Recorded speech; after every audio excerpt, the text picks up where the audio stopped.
Hello everyone. आज मैं पंकज दुबे संस्कार वैली एकेडमी मसौरा कला की तरफ से पीजीटी बायोलॉजी आपके लिए लेकर आया है क्लास 10th का बायोलॉजी का फर्स्ट चैप्टर लाइफ प्रोसेस। इससे पहले मैंने इस पर एक वीडियो किया है, वो आप देख लें। And it is in this video in continuation with the my previous video. तो मैंने अपने पहले वीडियो में लाइफ प्रोसेस को बताया था, फर्स्ट वीडियो में, कि लाइफ प्रोसेस क्या होता है, क्यों ज़रूरी है। उसके बाद मैंने फर्स्ट टॉपिक जो पहला लाइफ प्रोसेस है न्यूट्रिशन को स्टार्ट कर दिया था। और मैंने उसमें ऑटोट्रॉफिक न्यूट्रिशन, हेटरोट्रॉफिक न्यूट्रिशन और हेटरोट्रॉफिक न्यूट्रिशन के टाइप्स पूरा यहाँ तक मैंने क्लियर आपको कर दिया था। तो इसके बाद क्या है, इसके बाद ईटिंग हैबिट्स। आपको मालूम है ईटिंग हैबिट्स के बेसिस पर भी एनिमल्स को अलग अलग क्लासीफाई किया गया है। जैसे कि all those animals which eat plant and plant products, they are called herbivores, like goat, cow, horse, elephants. Second category, all those animals which eat flesh of other animals, meat and meat products, they are called carnivore animals. They get their nutrition from by eating flesh of other animals. Third category is omnivore animals. They eat both plant products and animal products. They are called omnivore animal, like human beings, dog, crow, bear. They all are examples of omnivore animal. And this is the classification on the basis of eating habits. ये eating habits के basis पे classification था। अब जो हमें आगे जो continue करना है, कि जैसे मैंने न्यूट्रिशन इन प्लांट्स बताया था, तो न्यूट्रिशन इन प्लांट्स में ही कुछ इंपॉर्टेंट चीज़ें रह गई थी। कुछ एक्चुअली 2-3 एक्सपेरिमेंट हैं न्यूट्रिशन इन प्लांट। तो मैंने आपको बता दिया था कि प्लांट में परफॉर्म्स ऑटोट्रॉफिक न्यूट्रिशन। मैंने बताया था कि किस तरीके से प्लांट में लीफ में फोटोसिंथेसिस होता है और with the help of this reaction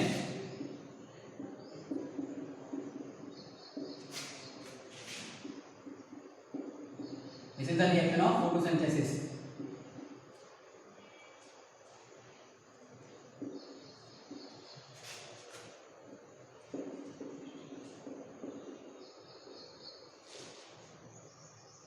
आपको मालूम है this is the reaction of photosynthesis. यही रिएक्शन फोटोसिंथेसिस की प्लांट में चलती है। That's why they are called autotrophs. Two inorganic compounds carbon dioxide and water, they just combine together in the presence of sunlight and chlorophyll to give us the food, to give us the glucose and oxygen is given out in the atmosphere. तो ये पूरी reaction थी। अब and these are the raw materials of photosynthesis. Carbon dioxide and water are the raw materials of photosynthesis. By the help of these two inorganic compound we are getting this our organic compound which we are utilizing as a food. तो अब हमें बात करनी है, जो मैं बता रहा था, जो एक्सपेरिमेंट, कुछ ऑब्जर्वेशन हमें देखनी है कि what are the conditions necessary for photosynthesis. तो हमें वो conditions 3 एक्सपेरिमेंट को लेकर देखनी है। पहला है सनलाइट वाली, फिर है क्लोरोफिल का, और तीसरा है CO2 कार्बन डाइऑक्साइड का।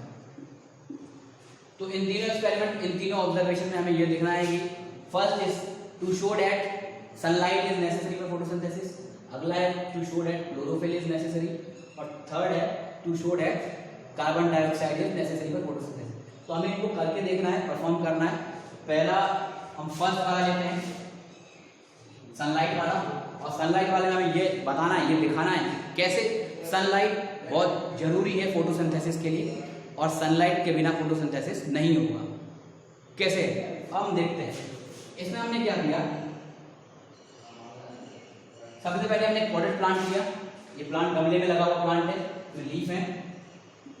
इसको हमने 3 दिन के लिए बाहर अंधेरे में रख दिया, एकदम अंधेरे कमरे में 3 दिन के लिए रखा। इसलिए रखा टू डी स्टार्च इसकी लीफ, इसकी पत्तियों में से, ताकि सारा स्टार्च निकल जाए। वो निकल के कहाँ चला जाएगा, इसकी टहनियों में यहाँ पे जमा हो जाएगा, और पत्तियों में से स्टार्च खाली हो जाएगा। क्योंकि 3 दिन आपने अंधेरे में रखा था तो कोई फोटोसिंथेसिस होगी नहीं, तो नया स्टार्च बनेगा नहीं, और जो पुराना था वो इसमें आ जाएगा। अब हमने खाली कर दिया। अब आप इसको बाहर लेकर आओ, 3 दिन के बाद आप उसको धूप में रखो, लेकिन इसकी एक किसी पत्ती पर इतने एरिया पर आप क्या कर दो, एल्यूमिनियम की फॉइल बांध दो। आपने इतने एरिया पर एल्यूमिनियम की क्या बांध दी, फॉइल एल्यूमिनियम फॉइल बांध के इसको कवर कर दिया। कवर कर देने के बाद अब आपने इसको धूप में रख दिया 1-2 दिन के लिए या कुछ घंटों के लिए, और अब आप इस पर अपना एक्सपेरिमेंट करने के लिए लाए। तो आपने क्या किया, इस पत्ती को तोड़ा। अब इस पत्ती को तोड़ा आपने, तो आपको क्या करना पड़ेगा, इसमें सबसे पहले इसका पूरा क्लोरोफिल निकालना पड़ेगा। तो क्लोरोफिल निकालने के लिए क्या करना पड़ेगा, आपको क्या करना पड़ेगा, इसको आपको बॉयल करना पड़ेगा। इसमें एल्कोहल में बॉयल करना पड़ेगा इस पत्ती को आपको। तो एल्कोहल में डायरेक्ट बॉयल नहीं कर सकते, क्योंकि एल्कोहल एक फ्यूल है, वो आग पकड़ लेता है, पेट्रोल और डीजल की तरह काम करता है। तो इसको आपको कैसे बॉयल करना पड़ेगा कि आपने एक बीकर लिया, इसमें पानी भरा और एक और बीकर इसी पानी में रखा, इसमें एल्कोहल भरा और इसमें पत्ती डाल दी, ये वाली जिसमें आपने एल्यूमिनियम फॉइल लगाया था। पानी नीचे है, आप जो हीट गर्म करोगे तो आप पानी को गर्म करोगे, पानी जब गर्म होगा तो वो इसको गर्म करेगा, इस वाले बीकर के अंदर एल्कोहल को, वही पत्ती अपने आप बॉयल हो जाएगी। बॉयल होने से क्या होगा, दो चीजें होंगी, एक इसका पूरा एल्कोहल, इसका पूरा क्लोरोफिल, पत्ती हरे रंग की थी, पूरा क्लोरोफिल गायब हो जाएगा। अभी पत्ती बिल्कुल सफेद रंग की हो जाएगी, अब कहीं भी क्लोरोफिल नहीं बचेगा।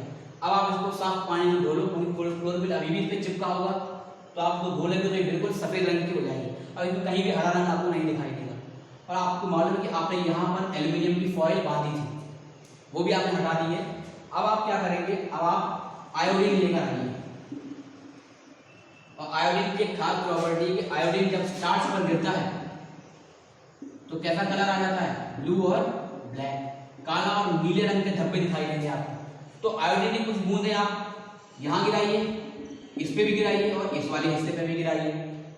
जब आप आयोडीन यहाँ गिराएंगे तो यहाँ पे आपको ब्लू ब्लैक नजर आएगा, यहाँ गिराएंगे तो इधर भी नजर आएगा, लेकिन जब आप आयोडीन यहाँ गिराएंगे तो इस पे आपको ब्लू ब्लैक कलर नजर नहीं आएगा। क्या कारण है, क्योंकि आयोडीन किसके साथ ब्लू ब्लैक देता है, स्टार्च के साथ। तो यहाँ तो स्टार्च बना ही नहीं, यहाँ क्यों नहीं बना, क्योंकि ये हिस्सा किससे कवर्ड था, एल्यूमिनियम फॉइल से। एल्यूमिनियम फॉइल से कवर्ड था, तो यहाँ पे सनलाइट नहीं आई, यहाँ पे सनलाइट पड़ी ही नहीं। सनलाइट पड़ी ही नहीं तो क्या नहीं हुआ, फोटोसिंथेसिस हुआ ही नहीं। जब फोटोसिंथेसिस होगा ही नहीं तो स्टार्च कहाँ से बनेगा। तो आपने देखा कि यहाँ पर ब्लू ब्लैक कलर नहीं आया, इसका मतलब यहाँ पे फूड, यहाँ पे स्टार्च नहीं बना। तो हमने इस वाले अपने एक्सपेरिमेंट से ये प्रूव कर दिया कि जहाँ सनलाइट होगी, सनलाइट वहाँ क्लोरोफिल, वहाँ पे फूड बनेगा, वहाँ फोटोसिंथेसिस होगा, और जहाँ सनलाइट नहीं पड़ेगी वहाँ पर नहीं होगा। तो ये अपना पहला एक्सपेरिमेंट था जिसमें अपन ने सनलाइट को देखा कि सनलाइट क्यों बहुत जरूरी है और सनलाइट के बिना क्यों फोटोसिंथेसिस नहीं होगा। अब अपन अगला देखते हैं, नेक्स्ट है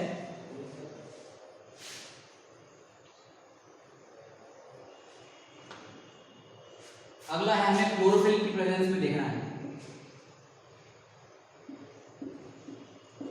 क्लोरोफिल को देखना है कि क्या क्लोरोफिल से भी कोई फर्क पड़ता है क्या। तो हाँ, क्लोरोफिल भी अगर नहीं होगा तो एब्सेंट है तो फोटोसिंथेसिस नहीं होगा। अब इसका भी हमें एग्जांपल देखना है, तो हमें वैसा ही एक गमला लेना है, इसमें पेड़ लगा हुआ है। इसमें एक स्पेशल बात ध्यान रखनी है कि इसमें पत्तियां ऐसी होनी चाहिए इस वाले गमले में कि उसका आधा कलर हरा हो और आधा सफेद हो, लाल हो, पीला हो, कुछ भी हो चलेगा। मतलब जैसे ये पत्ती मैंने लिया, ये हिस्सा क्या हो गया इसका, इतना हिस्सा मैंने जी लिख दिया कि ये ग्रीन है, और ये इतना हिस्सा कैसा है, नॉन ग्रीन। मतलब एक ही पत्ती में आपको दो रंग मिल रहे हैं, हरा रंग भी है और जो दूसरा रंग है वो सफेद, लाल, पीला। आपने देखा होगा ऐसी पत्तियां भी होती हैं। तो आपने ऐसे लीफ को सिलेक्ट कर लिया, ठीक है। बाकी स्टेप वही है कि आपने इसको 3 दिन तक पहले डार्क रूम में रखा ताकि सारा स्टार्च इसमें से रिमूव हो जाए, क्योंकि डार्क रूम में फोटोसिंथेसिस तो होगा नहीं, तो सारा स्टार्च खत्म हो जाएगा। अब आपने क्या किया, इसको बाहर निकाला, ठीक है। आपने 1-2 दिन तक बाहर रखा धूप में, खूब फोटोसिंथेसिस हुआ। अब आपने इस पत्ती को क्या किया, इसी वाली जो आधी हरी और आधी सफेद या लाल कुछ भी, इसको तोड़ा। इसको तोड़ के आपने वही स्टेप परफॉर्म किए। एल्कोहल ने बॉयल किया ताकि सारा क्लोरोफिल हट जाए और सेल मेम्ब्रेन ढीली पड़ जाए। फिर हल्का सा गर्म पानी से उसको धो दिया ताकि सारा क्लोरोफिल जो उस पर अभी चिपका हुआ है वो भी हट जाए। अब कोई पत्ती बिल्कुल एक ही कलर में आ गई, पेल वाइट कलर में, बिल्कुल सफेद हो गई। लेकिन आपको क्योंकि मालूम था कि यहाँ पे पत्ती का रंग हरा था, इतना तो आपको याद होगा नहीं तो आप इसे पेन से मार्क भी कर सकते हैं कि आपने याद कर लिया ये वाला ग्रीन था, देखो यहाँ पर ये नॉन ग्रीन था। आपने क्या किया, आयोडीन लिया और आयोडीन की ड्रॉप्स को यहाँ पे गिराया और इधर भी गिराया, लेकिन जब यहाँ गिराया तो कैसा कलर आया, ब्लू ब्लैक, क्योंकि यहाँ पे क्या था, स्टार्च, ग्लूकोज स्टार्च होता है, यहाँ पे स्टार्च था। क्यों था, यहाँ पर फोटोसिंथेसिस हुआ था क्योंकि यहाँ पे क्लोरोफिल था, इसलिए पत्ती यहाँ पर कैसी थी, यहाँ पे पत्ती का रंग हरा था। लेकिन यहाँ पे जब यहाँ पे आप गिराओगे आयोडीन, कोई ब्लू ब्लैक कलर नहीं आएगा क्योंकि वहाँ पे क्लोरोफिल नहीं था, और क्लोरोफिल नहीं था इसका मतलब वहाँ पे फोटोसिंथेसिस हुआ ही नहीं, और फोटोसिंथेसिस नहीं होगा तो स्टार्च कहाँ से बनेगा। तो आई थिंक नाउ आपको समझ में आ गया होगा कि क्लोरोफिल भी मस्ट है, बहुत ज़रूरी है फोटोसिंथेसिस के लिए।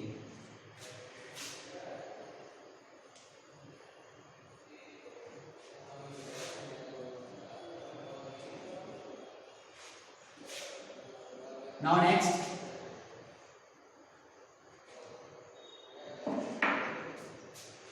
अगला हमें देखना है टू शो डैट, हमें ये शो करना है कि कार्बन डाइऑक्साइड भी बहुत नेसेसरी है फोटोसिंथेसिस के लिए। यस, ये भी बहुत नेसेसरी है और इसके बिना भी नहीं होगा फोटोसिंथेसिस। अब देखते हैं कैसे। इस केस में क्या करना है, आपने एक प्लांट लिया कोई भी, और उसकी मान लो उसकी एक लीफ ऐसी थी,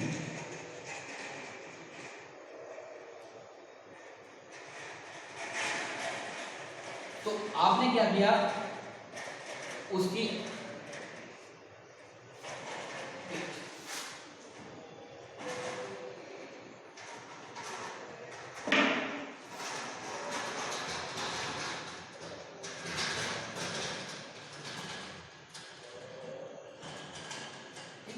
एक लीफ को आपने किस में डाल दिया, एक जार से कवर कर दिया, आधी लीफ को, एक पूरी नहीं, इतना हिस्सा खुला हुआ है, इतना हिस्सा बाहर है, और इतना हिस्सा क्या कर दिया आपने, अंदर रख दिया, और इसमें एक सॉल्यूशन डाल दिया KOH का, पोटेशियम हाइड्रोक्साइड का, अंदर यहाँ पे सॉल्यूशन भर दिया। आधी पत्ती बाहर है, आधी अंदर है, तो यहाँ से उसको कवर कर दिया। अब इसमें पोटेशियम हाइड्रोक्साइड क्यों डाला, इसका क्या काम है, पोटेशियम हाइड्रोक्साइड कार्बन डाइऑक्साइड को बहुत अच्छे से एब्जॉर्ब कर लेता है। तो क्या हुआ, इस बीकर, इस जार के अंदर जितनी भी कार्बन डाइऑक्साइड थी वो कहाँ चली गई, सब इस KOH के सॉल्यूशन के अंदर। अब अंदर कोई भी कार्बन डाइऑक्साइड नहीं है। अब होगा क्या, ठीक है, इसको लगे रहने, तो आपने इसको अंधेरे में रखा था, आप इसको कहाँ ले आए, उजाले में बाहर रखा इसको एक दो दिन तक। अब आपने इस पत्ती को तोड़ लिया, अब इसको हमें इसी पर एक्सपेरिमेंट करना है ना, इसको तोड़ा, फिर क्या किया, बॉईल कर दिया अल्कोहल में, फिर धो दिया उसको पानी से, लास्ट में आयोडीन लेकर आए, आयोडीन की बूंदें गिराई इस हिस्से पर और इस पर, जितना इस जार के अंदर था उस पर और जितना जार के बाहर था इस पर। यहाँ पर जब आप गिराओगे तो ब्लू ब्लैक कलर आएगा, क्योंकि भैया ये हिस्सा बाहर था, इसे sunlight, water, carbon dioxide, chlorophyll सब कुछ था, लेकिन इस वाले हिस्से में जितना हिस्सा इस डिब्बे के अंदर था, इसको क्या नहीं मिला, इस डिब्बे के अंदर CO2 नहीं थी, क्योंकि ये डिब्बा बाहर से बंद था, तो बाहर से CO2 अंदर आ नहीं सकती, और जो अंदर थी वो सब किस में चली गई, KOH में। तो हमने देखा कि किस तरीके से कार्बन डाइऑक्साइड भी बहुत जरूरी है फोटोसिंथेसिस के लिए। अब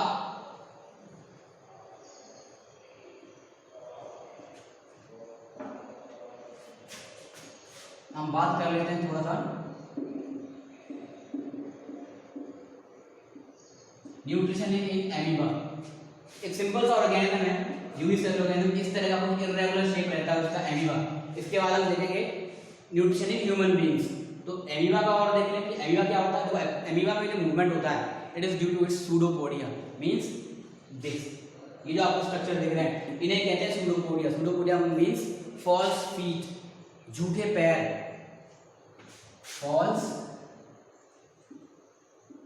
फीट, इन्हें कहते हैं क्या, सूडोपोडिया। और एमीबा में जो मूवमेंट होता है due to its cytoplasmic streaming, इसमें साइटोप्लाज्म जहां फ्लो करेगा एमीबा उधर ही भागता है। अब मान लो क्या हुआ कि यहाँ कोई फूड है, फूड पार्टिकल, एमीबा कैसे खाएगा, एमीबा उधर की तरफ जाएगा और उसका ये सूडोपोडिया ऐसे हो जाएगा और ये वाला सूडोपोडिया ऐसे होके इसमें ज्वाइन करके क्या कर लेगा, फूड पार्टिकल को अंदर कर लेगा। इनगल्फ इसे कहते हैं, इनगल्फ, इनगल्फमेंट, इनगल्फ कर लेगा तो फूड पार्टिकल कहाँ गया, एमीबा की बॉडी के अंदर आ गया। अब ये फूड पार्टिकल किसके अंदर चला जाएगा, तभी इसमें एक वैक्यूल डेवलप हो जाएगा, कॉन्ट्रैक्टाइल वैक्यूल, फूड वैक्यूल होगा, कॉन्ट्रैक्टाइल वैक्यूल, फूड वैक्यूल। ये जो फूड पार्टिकल है ये किस में चला जाएगा, इस वैक्यूल के अंदर। इस वैक्यूल के अंदर बहुत सारे डाइजेस्टिव एंजाइम्स और भी कुछ केमिकल प्रेजेंट हैं जो फूड का कर देंगे, ये फूड कहाँ गया, इसके अंदर, और उसको डाइजेस्ट कर देंगे। और भी बहुत सारे एंजाइम जो साइटोप्लाज्म में है वो भी अंदर जाएंगे, किसके लिए, डाइजेशन में हेल्प करने के लिए। अब क्या होगा, ये पूरा पार्टिकल क्या हो जाएगा, डाइजेस्ट, और डाइजेस्ट होने के बाद इसमें से सारे पार्टिकल्स जो अब डाइजेस्ट हो गया तो ये वैक्यूल क्या हो जाएगा, ये vacuole it will get disappear, गायब हो जाएगा, खत्म हो जाएगा, और सारे न्यूट्रिएंट्स पूरे एमीबा की बॉडी में डिस्पर्स हो जाएंगे। इसके बाद लास्ट स्टेप में क्या होगा, लास्ट स्टेप में ये होगा कि जितना भी वेस्ट मटेरियल, जो भी वेस्ट मटेरियल कुछ रह गया था वो कैसे बाहर निकलेगा, वो ऐसे बाहर निकलेगा किसी एक पर्टिकुलर जगह से, जो एमीबा की जो सेल मेम्ब्रेन है इट विल गेट रप्चर, वो फट जाएगी, टूट जाएगी, बर्स्ट हो जाएगी, और वहाँ से सारा मटेरियल बाहर हो जाएगा और ये मेम्ब्रेन फिर से रीजॉइन हो जाएगी और फिर से दोबारा अपने शेप में आ जाएगी। देखो हमने यहाँ पे एक चीज देखा, जब भी हम किसी एनिमल में न्यूट्रिशन की बात करेंगे, न्यूट्रिशन जैसे कि एमीबा में था, इसके बाद हमें ह्यूमन बीइंग्स में पढ़ना है न्यूट्रिशन, तो उसमें न्यूट्रिशन के 5 स्टेप्स बताए गए हैं। कौन सा है, कौन कौन से 5 स्टेप हैं, इंजेशन, डाइजेशन,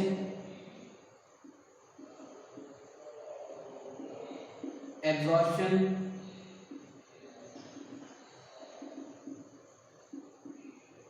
एसिमिलेशन,